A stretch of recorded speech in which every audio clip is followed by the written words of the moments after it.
But I wanted to start with the question. I'm not sure if I've seen you been asked this before, but I wanted to ask you, like, what's your favorite love story ever? Or is there one that you have, whether it's a real life one, a client, a personal experience, a book? What's your favorite story of love? That is a really tricky question. There's a movie I saw recently. It's a Japanese movie called Weathering with You. I've not seen that. It's an animated movie. This guy, he created what was at one time the biggest grossing anime of all time. But this movie, Weathering with You, is about a young guy and a girl who are, in this kind of, this young love.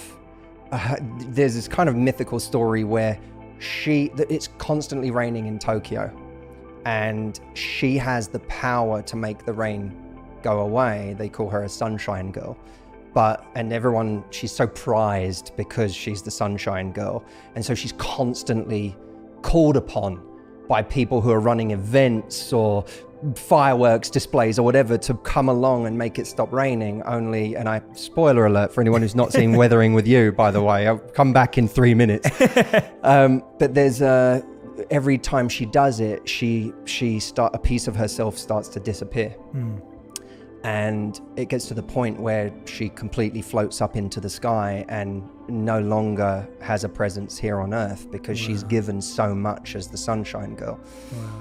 And there's a moment where he goes to save her from up in the clouds because he realizes she can't, even if she comes back down to Earth and never does another thing as a sunshine girl and all it does is rain all day, he still chooses her. Wow. And for me at least, I'm not saying the director meant this, but it's so beautiful because it felt to me like a story of a person who is accepting that even if being with you means that it's raining, I still choose you. I don't just choose you when the sun is shining. And there's something stunningly beautiful to me about that, because it's a much more grown-up kind of love than the one that we tend to look for in our 20s or as teenagers, and some of us for the rest of our lives, where we love someone as long as the sun is shining. But when the chips are down and when things are tough, they start reassessing everything. That was a beautiful answer. I love that. That was wonderful. I mean, I love movies too. So when you said a movie, and I've not seen that movie, so that sounds amazing. I love that. What a great love story. And now I don't know, should I still watch the movie? I really enjoy it. And there's another movie he did prior to that called Your Name. Okay. And there's something very beautiful about his movies. I would check them out. Okay, I'll take a look. I love that. And it's so interesting with what you referred to there, this idea of the view we have of love and relationships in our teens, in our 20s, or like you said, for some people, their whole life. How do you think your view of love has changed while helping people create, find, keep love? I mean, you've been on this amazing journey. You've been doing this for what, decade now? 15 years. 15 years, right? Okay, so you've been doing this for 15 years. How has your view of love changed over the last 15 years of actually working with people and speaking on stages, being interviewed in all these places? I suppose getting older myself, and I realize I'm still relatively speaking a young man, but getting older myself, it's become much more apparent to me the importance of reevaluating what is actually important in a partner. And we tend to, our younger selves, we do have this list of things that we think we want that seem important. It might be charisma, it might be the fact that someone is super sexy because they can speak 3 languages, or that they've achieved a certain status in their life or an award or whatever. They can play the guitar, and we rate these things as these things. And we when we think of losing someone, we look at all of those things and go, I couldn't lose them. They're funny and they're charismatic and they're super fun to be around, and they're sexy and they can play the guitar and they can, speak 3 languages. And it still is a kind of Instagram profile version of a person.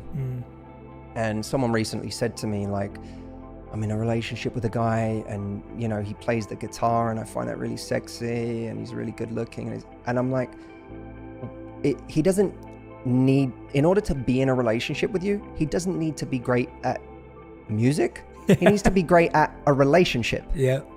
And if you want to hear someone play guitar really well, go to a John Mayer concert. Yeah, yeah. Like, or Ed Sheeran or whatever. Yeah, like you don't need that every day in your relationship. Yeah. Right? What's important in a relationship is someone who is really competent in a relationship and has those skills. And those skills are hard won. It's one of the reasons that relationships with big age gaps don't work. It's not because there is necessarily a chasm in the way these two people feel. It's that there is a huge chasm when it comes to their relationship competence and their experience. And that really does matter. And if you're with someone who has a far lower level of relationship experience, then they either have to learn through you, which is going to be a painful process. They're going to make a lot of mistakes. They're going to hurt you a lot in the process. That you're going to feel like you're going to have to be careful of avoiding the role of teacher constantly in the relationship and try and be equals in a situation that's inherently kind of unequal. And you're going to have to hope that they do learn those skills. You're making quite a big bet on the idea that one day they will have that skill set. Some people take most of their lives to get it, and some people never learn it because they're not the kind of people that want to grow and be self-aware and do the work. And so I have come to really believe that my view of love has changed to the extent that I think, firstly, the idea of, you know, is it about meeting the right person or is it about being the right time? And I've started to weight my opinion far more towards time. Wow. That when you have decided it's the right time for you to really meet someone, you go into love with a completely different intentionality. Love isn't happening to you. It's not this wave that's washing over you, which is super easy. When a wave's washing over you, you just stand there and just bask in the goodness of how wonderful it feels to feel that sort of drug. But that's not the same thing as intentionally. There's a difference between winning the lottery and starting a business. You know, when you start a business, there's a method, there's a pragmatism to it, the things you need to do in order to build this thing. And I think that to me, I don't think I've developed a less romantic view. I actually, if anything, have more and more come to see a person who's in a place where they're willing to actually do the work of a relationship as romantic. Yeah. And I think people consistently get burned when they're not factoring into the equation of how right someone is, whether this person is demonstrating A, that they are also at a time in their life where they're looking for the same thing, and B, that they have genuine, great relationship skills. Like, you know, we're all going to argue at some point, but how do we argue? Yeah. Right? That's just one area, but it's a huge thing. So that to me would probably be the biggest shift. I believe in timing more these days. And I believe that we undervalue to an incredible extent genuine relationship skills, and we overvalue just kind of mindless attraction. Yeah.